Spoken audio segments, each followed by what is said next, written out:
اقرأ كتاب الله ترق جنانه بسم الله. وتنل السلام عليكم ورحمة الله وبركاته. الأجر Waalaikumsalam. والغفران. طيب، سير موجود. نعم يا شيخ. كيف حالك؟ الحمد لله خير. طيب، بسم الله نبدأ. طيب. طيب، بسم الله الرحمن الرحيم. الحمد لله رب العالمين، والصلاة والسلام على خير خلق الله أجمعين، وعلى آله وصحبه ومن استنى بسنته واقتفى أثره إلى يوم الدين. اللهم إنا نسألك الهدى والتقى والعفاف والغنى والفوز بالجنة والنجاة من النار، آمين يا رب العالمين. وصلنا في هذه الليلة في حكم لام ال ولام التعريف. قال رحمه الله تعالى: لام الفعل أو لام ال تنقسم إلى قسمين: شمسية وقمرية. شمسية وقمرية، ولكل جزء منها قال الناظم: للام الحالان قبل الأحرف، أولاهما إظهارها فلتعرفي، قبل 4 مع 10 خذ علمه، من ابغ حجك وخف عقيمه، ثانيهما إظهارها في 4 و10 أيضا ورمزها فعي، طب ثم صل رحما تفز ضف ذا نعم، دع سوء ظن زر شريفا للكرم، واللام الأولى سمها قمرية واللام الأخرى سمها شمسية. هذه الأبيات في لام الفعل ولام ال، أي لام التعريف، وسيأتي معنا تبيينها. تفضل أستاذ. نعم، طيب. بسم الله الرحمن الرحيم. الحمد لله رب العالمين. اللهم صل على نبينا Muhammadin wa alihi wa sahbihi ajma'in. Kesempatan malam hari ini kita masuk di bab baru, yaitu hukmu lam al. Jadi hukum terkait dengan lam pada al, ya. Tadi disampaikan bait yang terkait dengan hukum ini adalah lilami al halani qabla al ahrufi ulahuma idharuha fal ta'rifi qabla arba'in ma'ashratin khudh ilmahu min ibni hajjaka wa khaf aqimahu thanihima idghamuha fi arba'i wa ashratin aidan wa ramyuha fa'i tib summa thil rahman tafuz dif da ni'am da'su adhannin zur syarifan lil karam. Jadi ya, ini menjelaskan terkait dengan al, di mana nanti akan dibagi menjadi dua, ya. Eh, ada yang ditampakkan, ya, lamnya, ada juga yang tidak ditampakkan. Nah, نعم. قال اللام الأولى، واللام الأولى سميها قمرية أو القمرية نسبة إلى القمر. لماذا؟ لأن الألف واللام في القمر مظهرة، وحكمها ماذا؟ الإظهار. حروفها ابغي، الألف والباء والغين، حجك، الحاء والجيم والكاف، وخف، الواو والخاء والفاء، عقيمه. الأمثلة مثل القمر، البيع، الغاشية، الحاقة، الجحيم، الكافرون. سميت قمرية قلنا نسبة إلى القمر، وحكمها الإظهار لأن اللام تظهر أي تنطق الحاء، القاء، الباء. فإذا جاءت هذه الحروف التي أمامكم، إذا جاءت بعد الألف واللام فإن الألف واللام تظهر أي تنطق واضحة وظاهرة. تفضل. nah, kita perhatikan tabel yang ada di layar. Jadi hukmu lam al dibagi menjadi dua. Pertama adalah lam al-qamariyah, yang kedua adalah lam asyamsiyah. Kita masuk di lam al-qamariyah. Disebut al-qamariyah karena secara bacaan sama, ya, dengan yang kita ucapkan, yaitu al-qamariyah, yaitu izhar. Lamnya dibaca jelas. Nah, adapun hurufnya, ya, terangkum dari ibghi hajjaka wa khaf aqimah. Jadi alif ba ghain ha jim kaf waw kha fa ain qaf ya mim ha. Contohnya adalah al-qamar, al-bay', al-ghashiyah, al-haqqah, al-jahim, al-kafirun. Kita perhatikan lam dari semua ini terbaca dengan jelas, ya, dengan wadih. Nah, نعم. القسم الثاني من أقسام اللام هي اللام الشمسية، وحكمها الإدغام. حكمها الإدغام. ما معنى الإدغام؟ أي أنها لا تظهر، تدغم ولا تظهر، وإن كتبت هي تكتب لكنها لا تنطق، لا تلفظ. حروفها الطاء والثاء والصاد والراء والتاء والضاد والذال والنون والدال والسين والظاء والزاء والشين واللام. طب ثم صل، رح من تفز، ضف ذا نعم، دع سوء ظن، زر شريفا للكرم. طيب مثل ماذا؟ مثل الطامة، الثمرات، الصراط، الرحمن، التكاثر، الضالين. بعد اللام الشمسية الحرف يكون مشدد. للتنبيه، بعد اللام الشمسية يكون الحرف مشددا، يكون الحرف مشددا. أما بعد اللام القمري فلا يكون مشددا، فإنه يكون متحرك، يكون متحرك. تفضل. بالفتح طبعا، الباء، التاء، الثاء، الجاء يكون متحرك بالفتح من غير تشديد. أما في الشمسية فإنه يكون مشددا. تفضل. Nah, kemudian yang kedua adalah lam asyamsiyah. Hukumnya adalah idgham. Artinya berarti al di sini nanti langsung diidghamkan kepada huruf yang pertamanya. Adapun huruf-hurufnya adalah to, tha, sad, ro, ta, dod, zal, nun, dal, sin, lo, zai, shin, lam.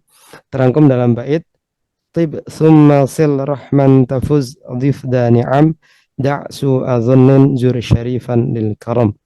Kemudian contohnya adalah at-tammah, as-samarat, as-sirat, ar-rahman, at-takasur, ad-dallin.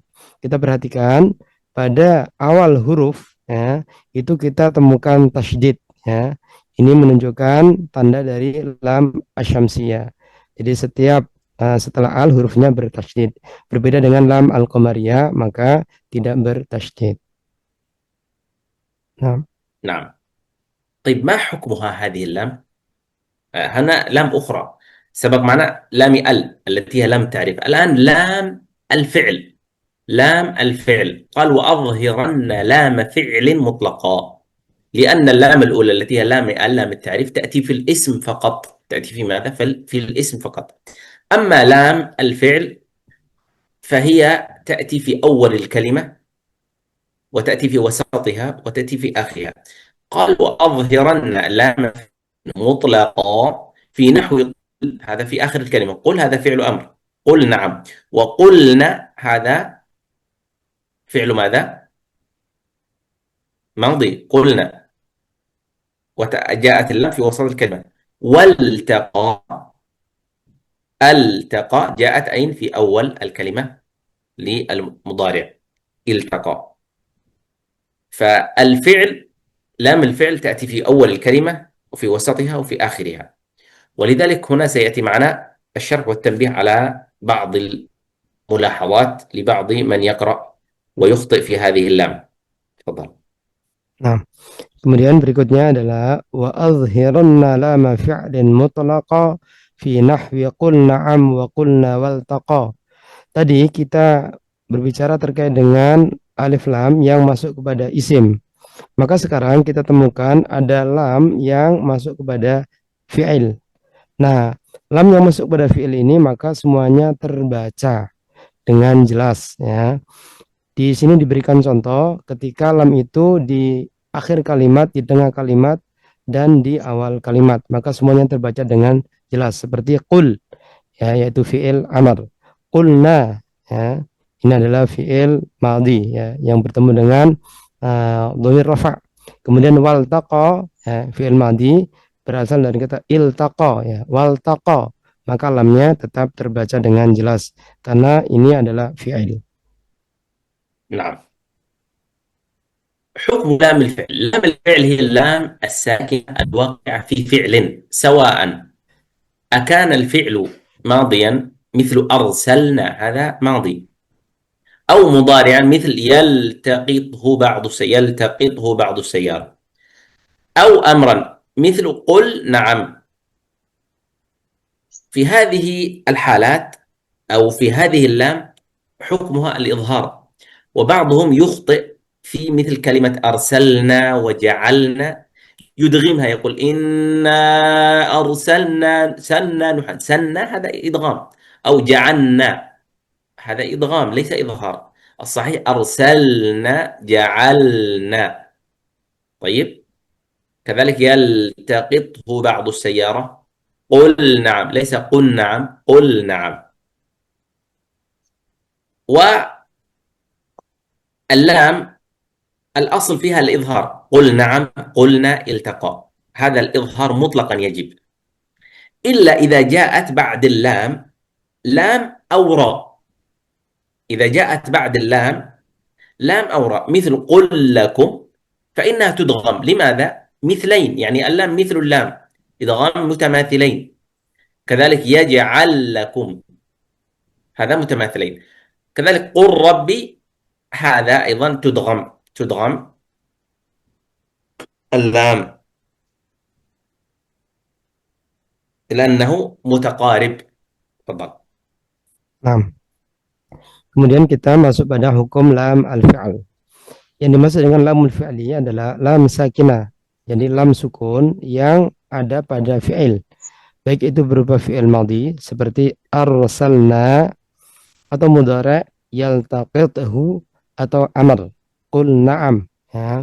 Maka perlu diperhatikan, tadi Syekh menjelaskan seperti arsalna maka lamnya jelas, ya. Demikian pula lafaz ja'alna. Nah, sering ditemukan lamnya tidak jelas. Jadi arsalna, ja'alna, gitu ya. Seperti itu. Padahal hukumnya harusnya izhar. Izhar mutlaqah, jadi izhar secara keseluruhan. Contohnya di sini dijelaskan qul na'am, qulna waltaqa. Nah, adapun ketika lam fi'il ini bertemu dengan lam atau bertemu dengan ro, maka lamnya diidghamkan, ya.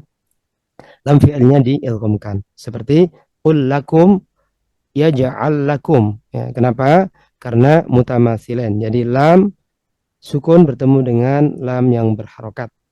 Kemudian qur rabbi, maka lamnya juga diidghamkan ke ro karena mutaqarib, karena berdekatan makhrajnya.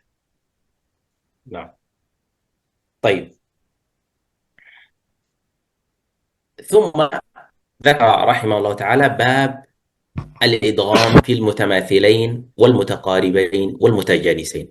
قال إن في الصفات والمخارج اتفق حرفان فالمثلان فيهما أحق، وإن يكونا مخرجا تقاربا وفي الصفات اختلفا يلقبا متقاربين، أو يكون اتفقا في مخرج دون الصفات حققا بالمتجانسين، ثم إن سكن أول كل فالصغير سميا، أو حرك الحرفان في كل فقل كل كبير وافهمنه بالمثل.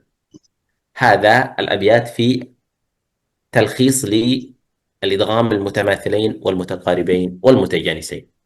تفضل. Ya. Kemudian kita masuk pada hukum mutamatsilain, mutaqaribain, dan mutajanisen. Di sini disampaikan in fis sifati wal makharij ittafaq harfani fal mislani fihi ma'haq. Jadi kalau sifat dan makhraj itu sama maka disebut mutamatsilain. Wa iyakuna makhrajan taqaraba wa fis sifati ikhtalafa yulaqqaba. Ya, نعم. dan ini disebut dengan mutaqarib.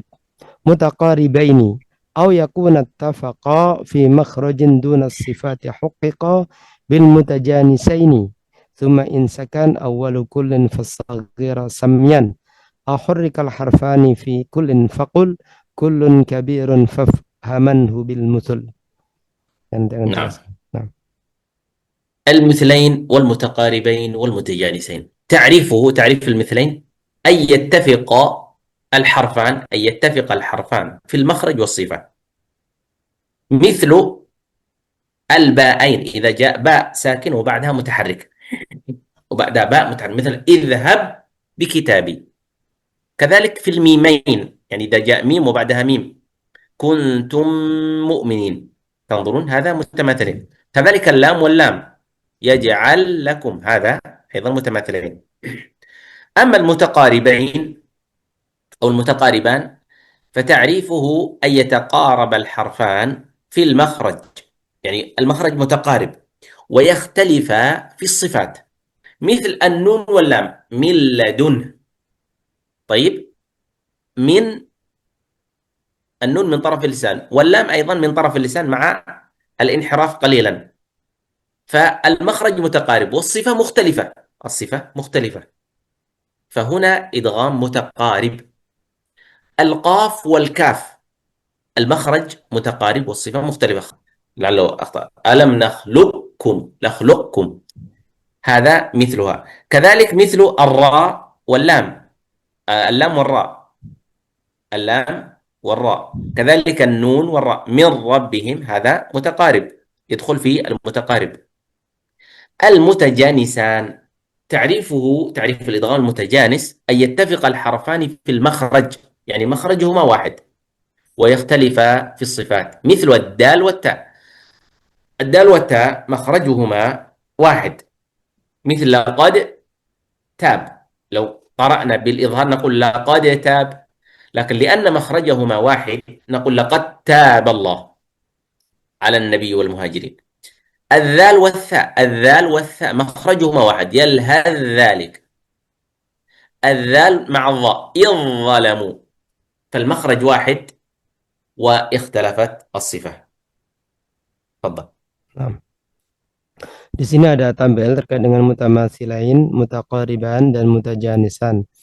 Definisinya, mutamasilan ayat tafiqal harfani fil makhraj was sifat, di mana dua huruf yang sama ya, dalam makhraj dan sifatnya, ya, ba dengan ba, mim dengan mim. Contoh, idhab bi kitabi, kemudian kuntum mu'minin. Nah, maka di sini disebut dengan mutamasilan. Kemudian yang kedua, mutaqariban, ya, ayyataqarabal harfani fil makhraj wa yakhtalifa fis sifat, di mana makhrajnya dua huruf ini berdekatan dan memiliki sifat yang berbeda, seperti nun ma'lam, mil ladun. Nah, maka di sini dekat ya makhrajnya. Wal qaf ma'al kaf, nakhluqukum, ya, qaf dengan kaf. Demikian tadi contoh lam dengan ro, qur rabbi, kemudian nun dengan ro, mir rabbihim. Kemudian berikutnya adalah mutajanisan. Mutajanisan ini ayat tafiqal harfani fil makhraj. Jadi makhrajnya sama, wa yakhtalifa fis sifat. Sementara sifatnya berbeda. Seperti ad-dal ma'ata, laqad taba. Tadi disampaikan ya, kalau dibaca utuh maka laqad taba. Tapi karena ini idgham ya, mutajanisan, maka dibacanya laqad taba.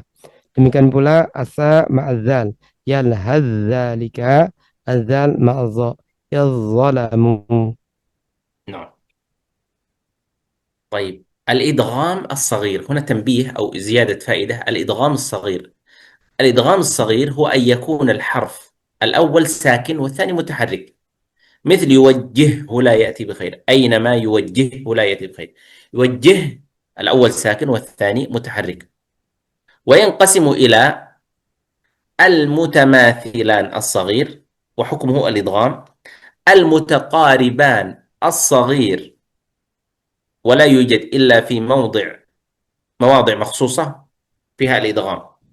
الأصل الإظهار، إذا تقارب الأصل الإظهار إلا في مواضع مخصوصة، حروف مخصوصة، مثل الراء في اللام واللام في الراء، القاف والكاف في كلمة واحدة،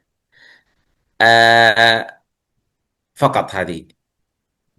المتجانسان حكمه أيضا أصل التجانس الإظهار إلا في مواضع مخصوصة، مثل الدال في التاء، والتاء في الدال، الطاء عفوا التاء في الطاء، والذال في الظاء، والثاء في الذال، والباء مع الميم، والطاء والتاء في مواضع مخصوصة. ولا الأصل ماذا؟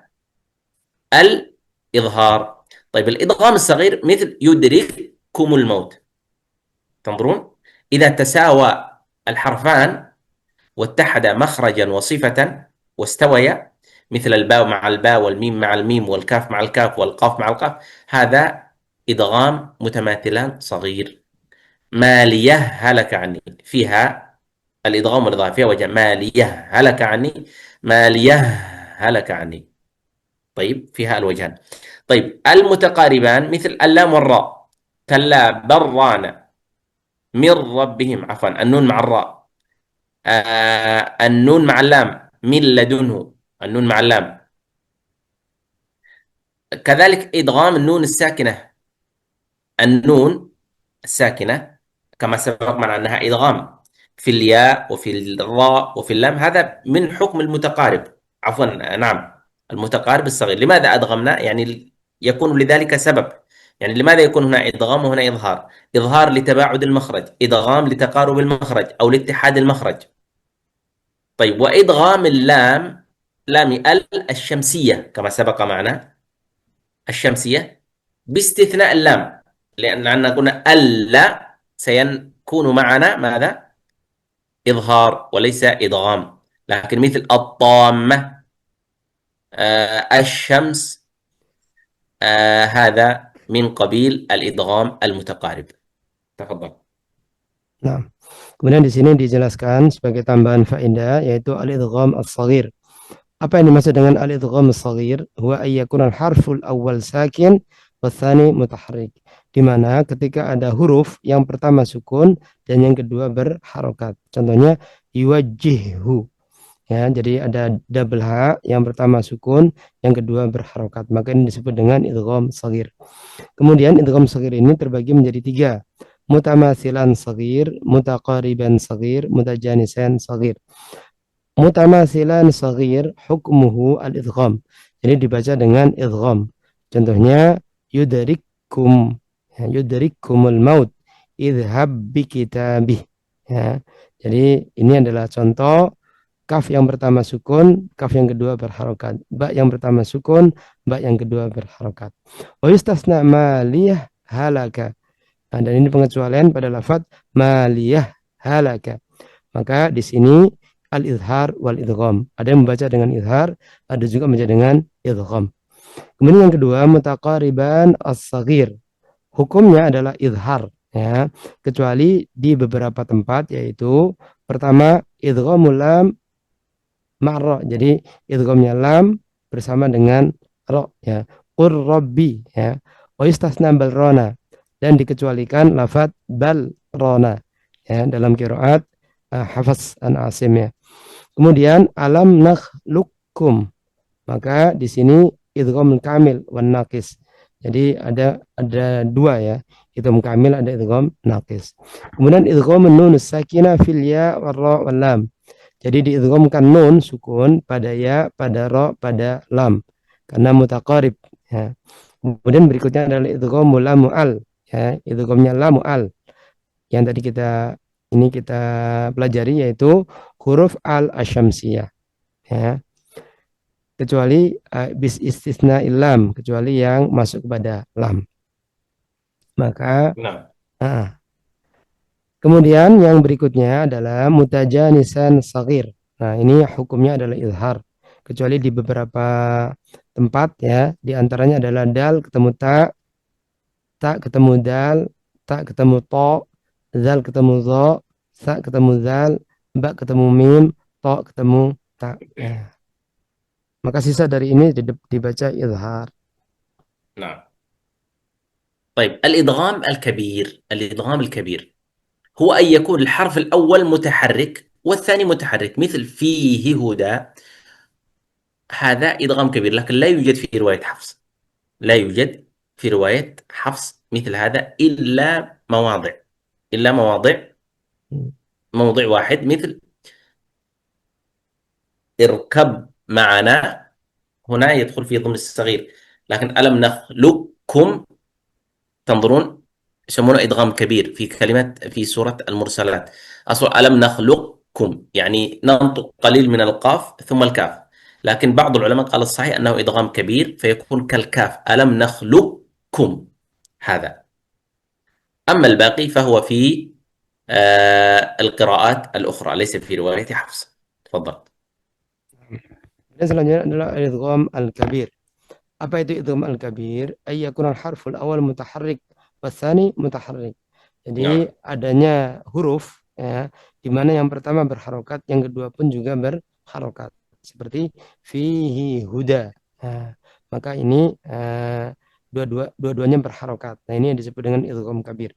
Tadi Syekh memberikan penjelasan bahwasanya la yujad fi riwayat Hafs ya, dan ini tidak terjadi di riwayat Hafs, tapi berlaku di riwayat yang lain. نعم. Nah, طيب أقسام المد، يعني عندنا هذا المد، علامة المد عدة أشكال. طيب كم ينقسم؟ قال الناظم رحمه الله تعالى: والمد أصلي وفرعي له، يعني هناك مد أصلي وله فروع.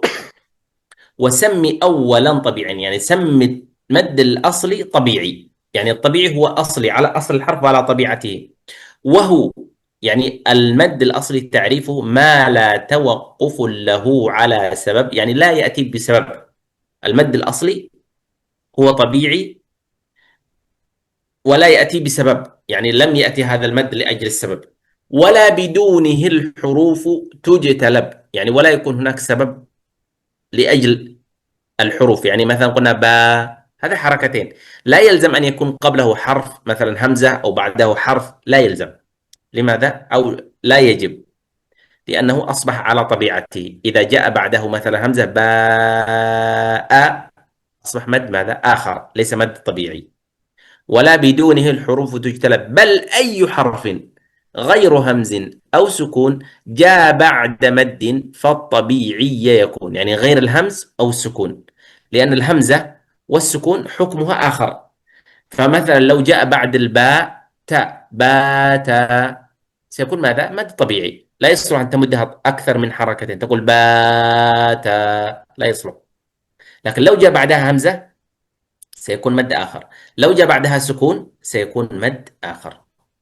هذا بالنسبة للمد الأصلي. تفضل. ya. Kita masuk di bab yaitu al-mad, ya, aqsamul mad. Wal maddu asliyun wa far'iyyun lahu wa sammi awwalan tabi'iyyan wa hu ma la tawaqqufun lahu ala sabab wala bidunihi al-hurufu tujtalab. Jadi mad ada dua, yaitu madul asli dan mad al-far'i. Nah, mad asli adalah kita sebut sebagai mad tabi'i karena dia sesuai dengan tabiatnya, ya, panjangnya, ya, yaitu panjang yang normal, panjang yang asli. Wa huwa ma la tawaqqufun lahu ala sabab. Jadi di mana dia tidak ada sebab yang menyertainya, ya. Memang dia benar-benar mad aslinya, bukan karena waqaf, bukan karena yang lainnya. Wala bidunihil hurufu tujtalab, dan juga tidak karena ketiadaannya huruf tertentu, ya. Misalnya ada mat tambahin hamzah dan seterusnya. Bukan karena itu. Tapi karena aslinya. Bal ayyu harfin ghairu hamzin aw sukunin ja ba'da maddin fattabi'iyya yakun. Jadi misalnya ada apa namanya, fathah kemudian diikuti dengan alif, ya, kasrah dengan ya, dhamma dengan wawu, maka ini disebut sebagai mat tabi'i. نعم.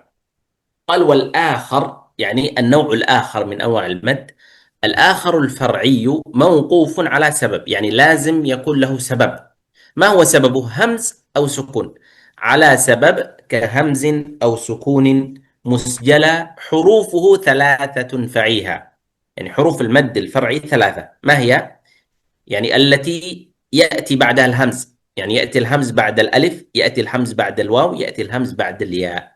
حروفه ثلاثة فعيها من لفظ واي، الواو والألف والياء، وهي في نوحيها كما في سورة هود، نوحيها إليك. هذه الكلمة جمعت حروف المد الثلاثة وأحكامها. Nah, kemudian wal akharul far'iyyu mauqufun ala sabab kahamzin aw sukunin musjala. Sementara mat far'i itu adalah mat, ya, yang mauqufun ala sabab, yang terjadi karena sebab tertentu, seperti hamzin, adanya hamzah, ya, au sukunin, atau sukun. Jadi ada mat ketemu hamzah, ada mat ketemu sukun, ya, dan seterusnya. Kemudian hurufuhu salasatun fa'iha, hurufnya mat itu ada tiga. Maka ingatlah, ya, min lafzi wayin, dari lafad waw alif dan ya. Wahya fi nuhiha, yaitu terhimpun dalam nuhiha, ya, lafadz nuhiha yang ada di surat Hud. نعم. أو نشرح قليلا على حروف المد. حروف المد الثلاثة هي الألف والواو والياء. الشروط يعني ليس كل ألف هي حرف مد، وليس كل واو هي حرف مد، وليس كل ياء هي حرف مد. يجب أولا أن تكون ساكنة، أن يكون الألف أو الواو أو الياء تكون ساكنة، ويكون قبل الألف مفتوح، وقبل الواو مضموم، وقبل الياء مكسور. تفضل. Kemudian kita sedikit tambahkan untuk huruf mad, yaitu alif, wawu, dan ya. Tapi perlu diingat, tidak semua alif, wawu, dan ya ini secara otomatis adalah mad, ya. Dia punya syarat. Yang pertama alif, antakuna sakina, yaitu sukun, ayakuna ma qablaha maftuh, di mana sebelum alif itu adalah harokat fathah. Maka di sini terjadi mad. Yang kedua wawu, antakuna sakina, wawunya sukun, ayakuna ma qablaha madmum, dan huruf sebelumnya berharokat dhammah, maka ini mad. Kemudian yang ketiga adalah ya, ya, antakuna sakina, ya sukun, ayakuna ma qablaha maksur, dan sebelumnya berharokat kasrah. Maka dengan demikian, jika syarat ini terpenuhi, maka huruf ini disebut sebagai huruf al-mad. نعم. طيب بارك الله فيكم، نقف هنا وإن شاء الله سبحانه وتعالى نواصل غدا. هل يوجد سؤال أو استفسار؟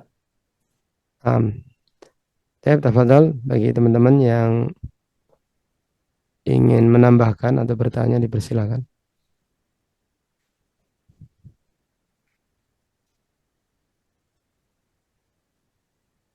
نعم تفضل.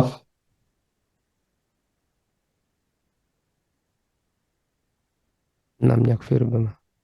طيب سبحانك اللهم وبحمدك، نشهد أن لا إله إلا أنت، نستغفرك ونتوب إليك. بارك الله فيكم وجزاكم الله خيرا. السلام عليكم ورحمة الله وبركاته. وعليكم السلام ورحمة الله وبركاته. جزاكم الله خيرا. وإياكم. اقرأ كتاب الله ترق جنانه وتنل عظيم الأجر والغفران. رتله روي القلب من نفحاته كالماء يروي لهفة العطشان.